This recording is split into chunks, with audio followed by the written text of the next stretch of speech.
Студенты и преподаватели Балканабадского филиала Международного университета нефти и газа имени Якшигильды Какаева провели практическое занятие на месторождении Готурдепе, расположенном в Балканском вилаяте между площадями Челекен и Барсагельмес. Цель поездки – укрепление теоретических знаний в реальных производственных условиях.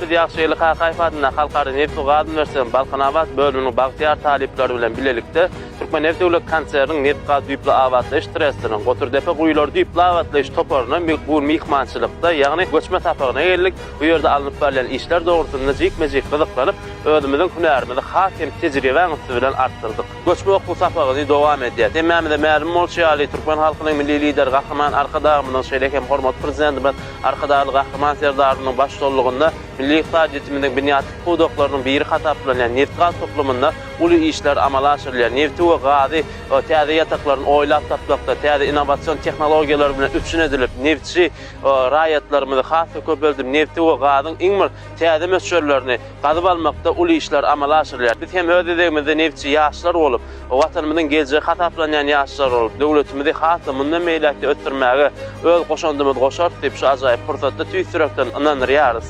Bize şeýle ajaýyp durmuşda, bahtiyar durmuşda hem okumagymyz üçin hem işlemegimiz üçin ul mümkinçilikler döretip berýän Türkmen halkynyň milli lideri, Türkmenistanyň halk maslahatynyň başçyly Gahraman Arkadağymyza, şeýlekem hormatly prezidentimiz Arkadağı Gahraman Serdarymyza köp sag bolsun aýdýar. Goý Türkmen halkynyň milli lideri Gahraman we Mehriban Arkadağymyzyň, hormatly prezidentimiz Arkadağı Gahraman Serdarymyzyň elmydama janlary sag, ömürleri uzak, il-yurt bähwetli umum adamzat ähmiýeti, biz ýaşlar ähmiýetli ähli tutýan tutumly işleri hemişe rowaç berýän.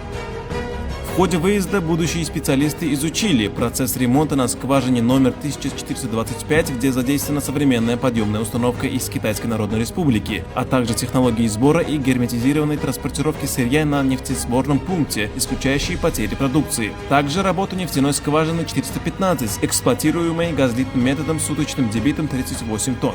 Такая практика способствует формированию профессиональных навыков и быстрой адаптации молодежи к трудовому коллективу.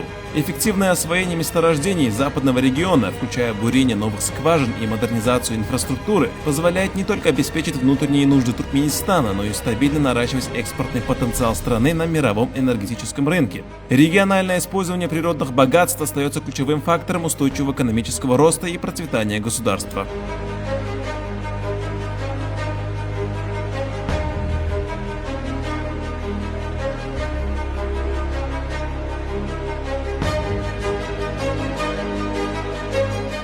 Ine bu göçme tapagyň esasy maksady taliplerin ders boýunça alan bilimlerini, önümçülük şertlerini kämilleşdirmek, hünär entiklerini kemale getirmek, rahmet köpçüligine uýgurlaşmak, hünär saýlawynyň dogrulygyny tasdiklamak, tejribeliň talaba berýän artykmaçlygydyr. Günwatar sevtini, neft gaz källerini, nefti, TV we uğurdaş gazlary, gaz kondensatlary çykarmagy, gözle we barlyk ulanyş guýlaryny buragulamagy, yanğıç çyğmalyny turga geçirjiler arkaly iýbermegi, degişli deshalary gurmagy, guýlarda düýpli hemde yer ast abatlaýyş işleri ýokary zähmet görkezjiler bilen durmuşa geçirilýär.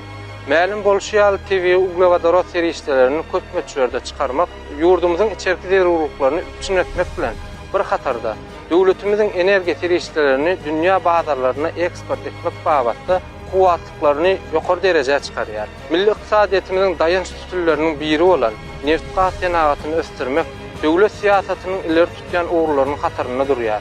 Ýurdumyzyň uglavadaro serişlerini netijeli özleşdirmek, ýerasty baýlyklary rejeli peýdalanmak, şeýle-de daşary ýurtly sarp edijilere diversifikasiýa ýoly bilen iýermek boýunça alınıp barylýan giň gerimli işler hukukyň durnukly ötüşini üpçün edýär.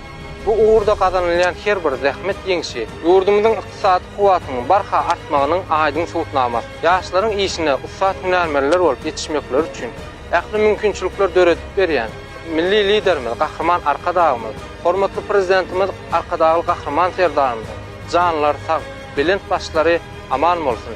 Il-ýurt bähwetli, döwlet ähmiýetli alyp barýan işleri ilmi dama rowaçlyklara betlensin.